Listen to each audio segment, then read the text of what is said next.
సభాధ్యక్షులు స్థానిక ఎమ్మెల్యే గౌరవనీయులు శ్రీ కాళయ్య యాదయ్య గారు,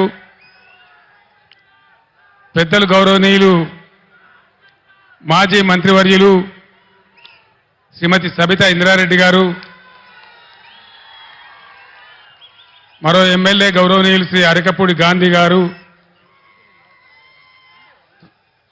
రాజేంద్రనగర్ ఎమ్మెల్యే శ్రీ ప్రకాష్ గౌడ్ గారు, మన ఎమ్మెల్సీలు గౌరవనీయులు సురభి వాణిదేవి గారు, శంబీపూర్ రాజు గారు, శ్రీ యజ్ఞ మల్లేశం గారు, గౌరవనీయులు పెద్దలు తెలంగాణ శాసన మండలి మాజీ చైర్మన్ శ్రీ స్వామి గౌడ్ గారు, మాజీ మంత్రివర్యులు సీనియర్ నాయకులు పెద్దలు శ్రీ పొన్నాల లక్ష్మయ్య గారు, మాజీ శాసనసభ్యులు శ్రీ మెతుకు ఆనంద్ గారు, మహేశ్వర్ రెడ్డి గారు, పైలట్ రోహిత్ రెడ్డి గారు, యువ నాయకులు గౌరవనీయులు శ్రీ కార్తీక్ రెడ్డి గారు,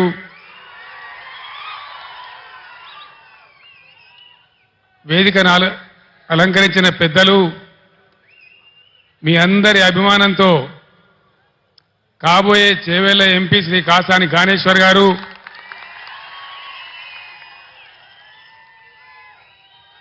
వేదిక ముందున్నటువంటి అశేషమైనటువంటి ప్రజలందరికీ నా అభివాదాలు. ఈ సందర్భంగా మనందరి పక్షాన, యావన్ తెలంగాణ సమాజం పక్షాన నేను తెలంగాణ రాష్ట్ర ప్రజల పక్షాన అంబేద్కర్ గారికి హృదయపూర్వకమైన నా నివాళి అర్పిస్తా ఉన్నాను. అది మామూలుగా ఉండకూడదని, ఈ భారతదేశంలోనే ఎక్కడ లేనంత సమున్నతమైన గౌరవాన్ని అంబేద్కర్ గారికి ఇవ్వాలని మనం 2 పనులు చేసినాం. 125 ఫీట్ల అంబేద్కర్ గారి విగ్రహాన్ని హైదరాబాద్లో నెలకొల్పి దేశానికే సమున్నతమైనటువంటి గౌరవం వచ్చే విధంగా ఒక మంచి పని మనం చేసుకున్నాం. అంతేకాదు, ఇప్పటి వరకు స్వతంత్రం వచ్చిన ఈ 75 ఏళ్లలో ఏ రాష్ట్రంలో ఎవరు కూడా చేయనటువంటి పని మన రాష్ట్ర సెక్రటేరియట్కే డాక్టర్ బిఆర్ అంబేద్కర్ సెక్రటేరియట్ అని కూడా మనం పేరు పెట్టుకున్నాం. ఇది మనం ఆ మహనీయునికి అర్పించినటువంటి నివాళి. ఇక్కడ నేను మీ అందరికీ ఒక మాట మనవి చేయదలుచుకున్నా. ఇక్కడి నుంచి, ఈ చేవేళ్ల సభ నుంచి యావత్తు తెలంగాణ రాష్ట్ర ప్రజలకు కూడా ఒక సందేశాన్ని ఇవ్వదలుచుకున్నా. రాజకీయాలు వస్తుంటాయి, పోతుంటాయి, ఎన్నికలు కూడా వస్తూ ఉంటాయి, పోతూ ఉంటాయి. కానీ ప్రజానీకానికి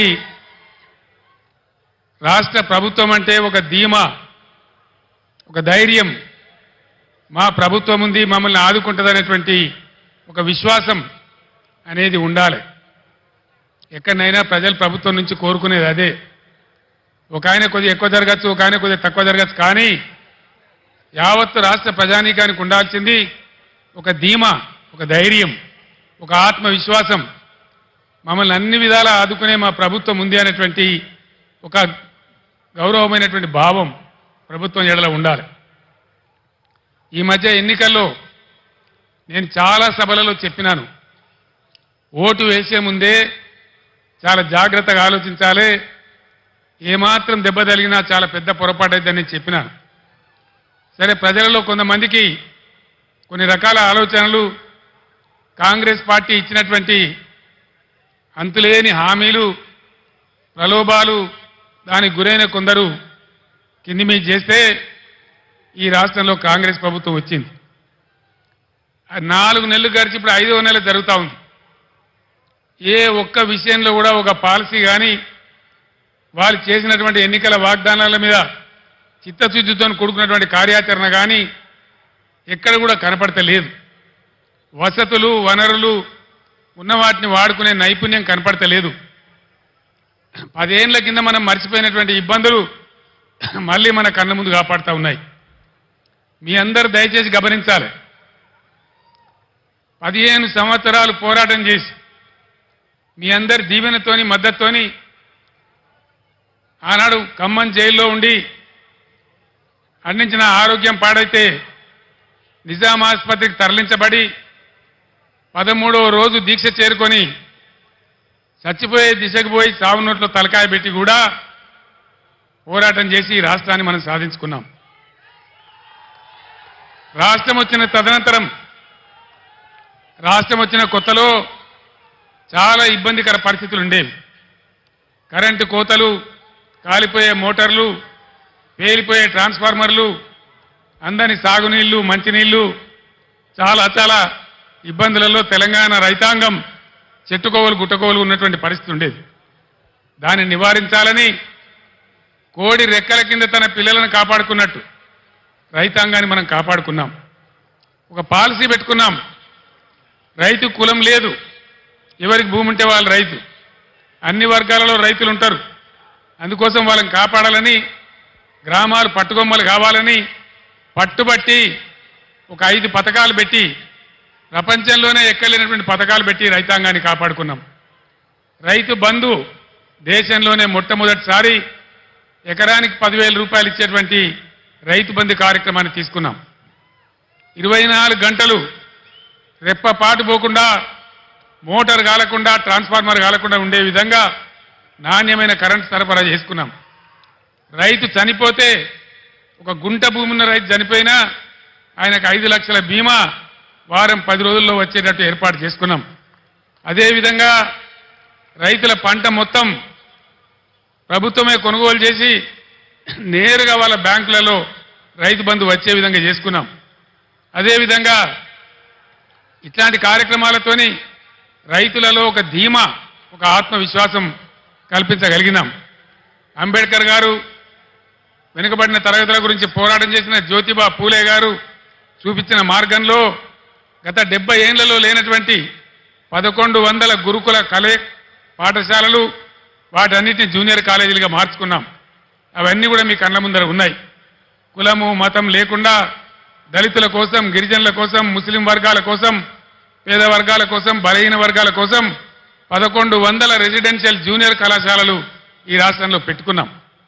దళిత బిడ్డలు, బీసీ బిడ్డలు, ఓసీ బిడ్డలలో కూడా నిరుపేదలు, గిరిజన బిడ్డలు ఎవరు కూడా విదేశాలకు పోయి చదువుకుందామంటే 20 లక్షల రూపాయల ఓవర్సీస్ స్కాలర్షిప్ ఇచ్చుకున్నాం.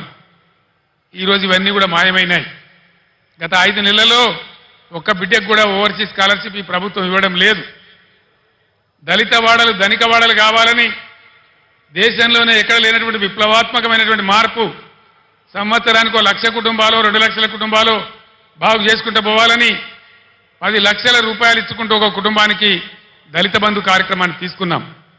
ఈరోజు కాంగ్రెస్ పార్టీ వాళ్ళు చెప్పినారు, కేసీఆర్ 10 లక్షల రూపాయలు ఇస్తా ఉన్నాడు, మా ప్రభుత్వం వస్తే మేము 12 లక్షల రూపాయలు ఇస్తాం అని ఆనాడు వాళ్ళు మాయ మాటలు చెప్పినారు. 1,30,000 మంది దళితులకు బీఆర్ఎస్ గవర్నమెంట్లోనే దళిత బంధు శాంక్షన్ చేసినాం, ప్రొసీడింగ్స్ ఇచ్చినాం, డబ్బులు జిల్లా కలెక్టర్లకు పంపించినాం. 12 లక్షలు ఇస్తామని నమ్మబలికిన ఈ కాంగ్రెస్ ఏం చేసింది? ఈరోజు ఒక్కలకు కూడా ఇవ్వడం లేదు, 10 లక్షలు కూడా ఇవ్వడం లేదు, 12 లక్షలు కాదు. కలెక్టర్లకు వచ్చినటువంటి డబ్బులు అకౌంట్లన్నీ ఫ్రీజ్ చేసి ప్రభుత్వం వాళ్ళ డబ్బులు వాపసు తీసుకున్నది. నేను ఒక్కటే మాట మీకు మనవి చేస్తా ఉన్నా, దయచేసి దళిత సమాజంలో ఉండే మేధావులు, దళిత యువత మీరు తీవ్రంగా ఆలోచన చేయాలి. మౌనంగా ఉంటే మన సమస్యలు పరిష్కారం కావు. పోరాటం చేయకుండా ఇది రాదు. నేను ప్రభుత్వానికి కూడా హెచ్చరిక చేస్తా ఉన్నా, 1,30,000 మంది దళిత బిడ్డలను నేనే స్వయంగా తోడుకొని వచ్చి సెక్రటరియట్ పక్కన అంబేద్కర్ కాడ దీక్ష బట్టి మీ మెడలు వంచి అవన్నీ కూడా వాళ్ళకి ఇప్పిస్తామని మనవి చేస్తా ఉన్నా. ఇవాళ దళిత బిడ్డలకు నేను మనవి చేస్తా ఉన్నా, మరో ఎలక్షన్ వచ్చింది, పార్లమెంట్ ఎలక్షన్. 5 నెలలు గడిచినాయి కాంగ్రెస్ పార్టీ హామీ ఇచ్చి. మీ గ్రామాలకు, మీ మండలాలకు, మీ పట్టణాలకు వచ్చే కాంగ్రెస్ నాయకులను మీరు నిలదీయండి, అడగండి. ప్రజాస్వామ్యంలో మనకు హక్కున్నది. ఏమయ్యా మా దళిత బంధు ఏమైంది? మా ప్రొసీడింగ్స్ ఎందుకు రద్దు చేసిండ్రు? మీరు 12 లక్షలు ఇస్తామన్నారు కదా, అవి ఎక్కడ పోయినాయి అని చెప్పి నిలదీయండి, అడగండి అని చెప్పి నేను మనవి చేస్తా ఉన్నా. ఇవన్నీ మనం మౌనం పాటిస్తే కాదు, సందర్భం వచ్చినప్పుడు స్పందించాలి, అడగాలి, నోరు తెరవాలి, పోరాటం చేయాలి. అప్పుడే సాధ్యమవుతుంది. దానికోసం రేపు మీ ఎంపీ కాబోయే జ్ఞానేశ్వర్ గారు మొత్తం బీఆర్ఎస్ పార్టీ మీకు అండగా ఉంటుందని కూడా నేను మీ అందరికి హామీ ఇస్తా ఉన్నా.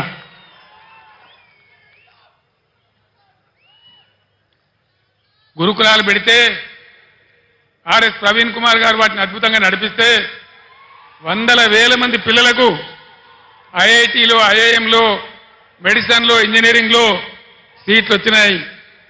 వేలాది మంది దళిత, గిరిజన, బలహీన వర్గాల బిడ్డలు ఓవర్సీస్ స్కాలర్షిప్ తీసుకొని విదేశాలలో విద్య కూడా చేస్తూ ఉన్నారు.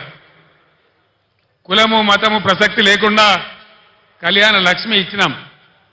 ఈ ప్రభుత్వం ఏం చేసింది? కాంగ్రెస్ పార్టీ ఏం హామీ ఇచ్చింది?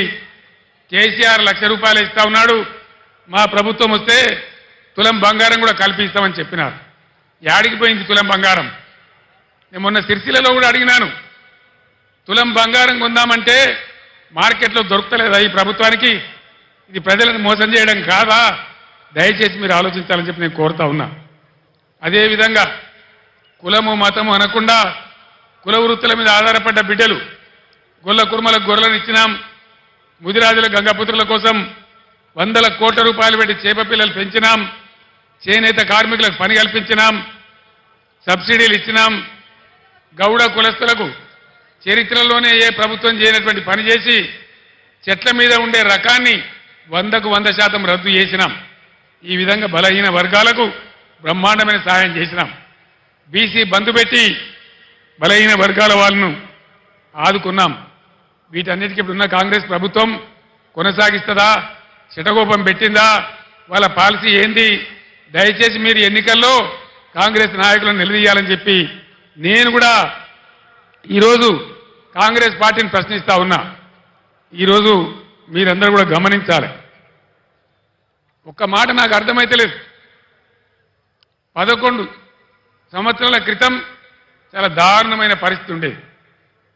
1.5 సంవత్సరంలో కరెంటును బ్రహ్మాండంగా తయారు చేసి రైతాంగానికి, ఇళ్లకు, పరిశ్రమలకు, ఐటీ రంగానికి అందరికి కూడా 24 గంటల సరఫరా 9 సంవత్సరాల పాటు ఇచ్చినాం. కేసీఆర్ పక్కకు పోగానే కరెంట్ ఎందుకు మాయమైంది? దీనికి కారణమైంది? ఇది ప్రభుత్వ అసమర్థత కాదా? వీళ్ళే మనకిప్పుడు జవాబు చెప్పాలని చెప్పి నేను కోరుతా ఉన్నా. చాలా సింపుల్ కదా, వీళ్ళు కొత్తగా ఏం చేసే అవసరం లేదు. గత ప్రభుత్వం ఎట్లా నడిపిందో అట్లా నడిపిస్తే సరిపోయే పరిస్థితి. దాన్ని కూడా ఇవ్వలేని అసమర్థ ప్రభుత్వం ఈరోజు ఉంది. అది కూడా మీరు ఆలోచన చేయాలని చెప్పి నేను కోరుతా ఉన్నా. మిషన్ భగీరథ అద్భుతమైన పథకం. ఐక్యరాజ్య సమితి కూడా మన్ననలు అందించినటువంటి ప్రభుత్వం. 11-12 రాష్ట్రాల వాళ్ళు మేము కూడా చేసుకుంటామని ఇక్కడికి వచ్చి చూసి అభినందించిపోయిన పథకం. ఇలా మంచినీళ్ళకి ఎందుకు కొరత వస్తూ ఉంది? ట్యాంకర్లు ఎందుకు వస్తూ ఉన్నాయి? మళ్ళా బోర్లు వేసే పరిస్థితి ఎందుకు వస్తూ ఉంది? ఇది ఎవరి తెలివి తక్కువతనం? దయచేసి ఆలోచన చేయాలి. కొత్తవి రాకపోయినా ఉన్నాయి ఊడగొడతా ఉన్నారు. అవన్నీ కూడా మీరు చూస్తూ ఉన్నారు. దయచేసి ఆలోచన చేయాలి. కరెంటుకి ఏం రోగం వచ్చింది? మంచినీళ్ళు ఎందుకు ఇవ్వలేకపోతున్నారు? ఇది ఏం లోపము? దీనికి మరి ఎట్లా సరి కావాలా? ఈ పార్లమెంట్ ఎన్నికల్లో మీరు ఒక నిర్ణయం తీసుకోవాలి. తెలంగాణ ప్రజల చేతులలో మంచి పద్ధతికి, మంచి అభివృద్ధికి పోయినటువంటి తెలంగాణ రైతుల చేతులలో ఉన్నటువంటి ప్రభుత్వం పక్కకు జరిగినంత మాత్రాన ఇన్ని బాధలు ప్రజలకు ఎందుకు రావాలి? ఇలా ప్రజలకు ఏం కావాలి? ప్రజల చేతిలో ఒక అంకుశం కావాలి, ఒక హంటర్ కావాలి. కాంగ్రెస్ పార్టీ మెడలు వంచి, ఈ ప్రభుత్వం మెడలు వంచి ఇవన్నీ మీకు చేయించేటువంటి ఒక అంకుశం కావాలి. ఆ అంకుశంలో ఒక పదునైనటువంటి, మునదేలినటువంటి అంకుశం మన చేవెళ్ల అభ్యర్థి కాసాని జ్ఞానేశ్వర్ గారు. అనుభవం ఉన్న వ్యక్తి, బలహీన వర్గాల వ్యక్తి. ఖచ్చితంగా ఈ ప్రభుత్వాన్ని మెడలు వంచి మీ పనులు చేయించానంటే ఈరోజు తెలంగాణలో అన్ని ఎంపీ స్థానాలలో బీఆర్ఎస్ఏ గెలవాల్సిన అవసరం ఉంది. లేకపోతే ఏమవుతుంది? ఒకటే మాట మీరు ఆలోచన చేయండి. 5 నెలల కింద అడ్డగోలు మాటలు మేము చెప్పినాం, అన్ని పంగనామాలు పెట్టినాం, ఏ పాలసీ సరిగా లేదు, ఉన్నవి కూడా ఊడగొడతా ఉన్నాం, కరెంటు చక్కగా ఇస్తలేం, రైతు బంధు కూడా చక్కగా ఇయ్యలే, పంటలు కొంటలేము, 500 బోనస్ ఇస్తలేము, అయినా కూడా మాకే ఓటేసిండ్రు, ఇంకా మేము ఏం చేయకున్నా మమ్మల్ని ఎవరు ఏమనరు అనే అభిప్రాయం వస్తుంది. తస్మాత్ జాగ్రత్త. నేను యావత్తు తెలంగాణకు చెప్తా ఉన్నా, ఇక్కడి నుంచి ఈ ప్రభుత్వం చేసిన మీకు ఇచ్చిన వాగ్దానాలు నెరవేరాలంటే చాలా చిన్న లాజిక్. మీరు ఓటేసే ముందు ఆలోచన చేయండి, ఆత్మవిమర్శ చేసుకోండి. బలమైన ప్రతిపక్షం ఉంటేనే, మీరు ఒక కొరడా జులిపిస్తేనే, మీరు ఒక సురుకు పెడితేనే మీ పనులన్నీ అవుతాయి. లేకపోతే మేము ఏం చేయకున్నా, మోసం చేసినా, అబద్ధ వాగ్దానాలు చేసినా మళ్ళీ మమ్మల్ని గెలిపించండి అంటారు, ఎల్లెంకలం అంటారు తప్ప మీకేం చెయ్యరు. అందుకోసం దయచేసి మీ ఓటు ఖచ్చితంగా ఎట్టి పరిస్థితులలో బీఆర్ఎస్ఏ గెలవాలి, అంకుశంలాగా పనిచేయాలి, ప్రజల కార్యక్రమాలు నెరవేరాలి. నేను ఒక్కటే మాట మీకు హామీ ఇస్తా ఉన్నా, బీఆర్ఎస్ పుట్టిందే తెలంగాణ కోసం, తెలంగాణ ప్రయోజనాల కోసం. ఉద్యమంలో మీ దీవెనతో విజృంభించి పోరాడి తెలంగాణ సాధించినాం. మీరు అధికారం ఇస్తే 10 ఏళ్లు అన్ని వర్గాల ప్రజలను కడుపులో పెట్టుకొని కాపాడుకున్నాం, అనేక మందిని కాపాడుకున్నాం. ఇలా అవన్నీ నా కళ్ళ ముందే పోతా ఉంటే, రైతులు గోసపడతా ఉంటే, పంటలు కొనకపోతా ఉంటే, బోనస్ దక్కకపోతా ఉంటే చూసి చాలా బాధ కలుగుతా ఉంది. నేను ఒక్కటే మాట మీకు చెప్తా ఉన్నా, నేను బతికున్నన్ని రోజులు తెలంగాణ ప్రజలకు మంచి జరగడం కోసం పోరాటం చేస్తే తప్ప నోరు మూసుకొని కూర్చోను అని చెప్పి నేను మనవి చేస్తా ఉన్నా. 100కు 100% బీఆర్ఎస్ మీతోనుంటది, మీ ప్రయోజనాల కోసం ఉంటుంది. పుట్టిందే తెలంగాణ ప్రజల కోసం కాబట్టి అన్ని రకాల ప్రజల యొక్క హక్కులు కాపాడడానికి మీ వెంట ఉంటుంది అని నేను మనవి చేస్తా ఉన్నా. ఈ 2 పార్టీల వ్యవహారం మీరు చూసినారు. మొన్నటిదాకా బీఆర్ఎస్ పుణ్యాన గెలిచిన వ్యక్తి రంజిత్ రెడ్డి మీకు తెలుసు. ఏం తక్కువ చేసినాం రంజిత్ రెడ్డికి? ఎంపీ టికెట్ ఇవ్వలేదా, గౌరవించలేదా, గెలిపించలేదా అని నేనే వచ్చి ప్రార్థిస్తే మీరే ఓటేయలేదా? ఇలా ఎందుకు పార్టీ మారిండు రంజిత్ రెడ్డి? దేనికోసం మారిండు? ఆయన మన పొద్దుతిరుగుడు పువ్వా? అధికారం ఎటువంటి ఆడు తిరుగుతాడా? దయచేసి ఆలోచన చేయాలి. ఈ ఇద్దరు వ్యక్తులు కూడా ఎవరికి తెలిసిన వాళ్ళు కాదు. బీజేపీ తరఫున నిలబడ్డాయినా కానీ, ఇలా కాంగ్రెస్కి వెళ్ళి వచ్చాడైనా కానీ, ఏ కారణం మీద పోయిండు రంజిత్ రెడ్డి? ఎందుకు పోయిండు? ఎందుకు పోయిండండి? అధికారం కోసమా, పదవుల కోసమా, పైరవీల కోసమా? దయచేసి దానికి మీరే సమాధానం చెప్పాలి. ఈ విధంగా ఉన్న వాళ్లకు ధీటైనటువంటి దెబ్బ మీరు కొట్టాలని చెప్పి నేను మనవి చేస్తా ఉన్నా.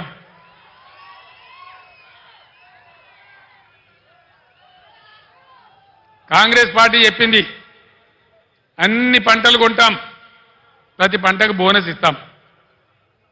జొన్నలు కొంటాం, కందులు కొంటాం, వడ్లు కొంటాం, మక్కలు కొంటాం అని చెప్పినారు. వానకాలం పంటలకు ఏ కానీ ఇయ్యలే. ఇలా యాసంగి కూడా కొనుగోలు స్టార్ట్ అయినాయి. ఇస్తారా, ఇయ్యరా? ఇయ్యకపోతే ఊకుందామా? యుద్ధం చేద్దామా? యుద్ధం 2 రకాలుగా చేయాలి. పంట కొనుగోలు కేంద్రాలు అక్కడ చేయాలి. అక్కడక్కడ స్పందన రాకపోతే 500 రూపాయలు కట్టియకపోతే ఓట్ల డబ్బాలు గుద్దుడు గుద్దితే డిపాజిట్ రాకుండా ఓడగొట్టాలి. బిడ్డ నువ్వు ఇస్తాను మోసం చేస్తే ఊకోము, నీకు తగిన గుణపాఠం చెప్తాం మేమనేటువంటి బుద్ధి చెప్పాల్సినటువంటి అవసరం ఉంది. ఎన్ని వాగ్దానాలు చేసినారండి? 420 వాగ్దానాలు చేసినారు.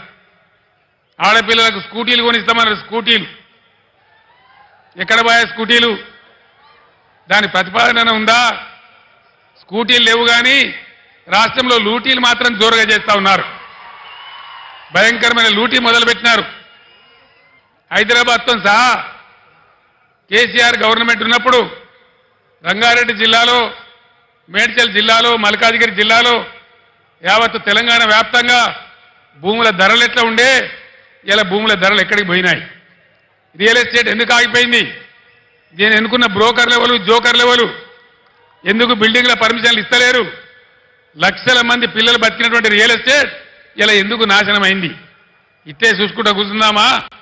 లేదు, మేము ఉన్నామని చెప్పి నిరూపించుకోవడానికి ఎన్నికల్లో బీఆర్ఎస్ను గెలిపించి ఈ ప్రభుత్వానికి బుద్ధి చెప్దామా?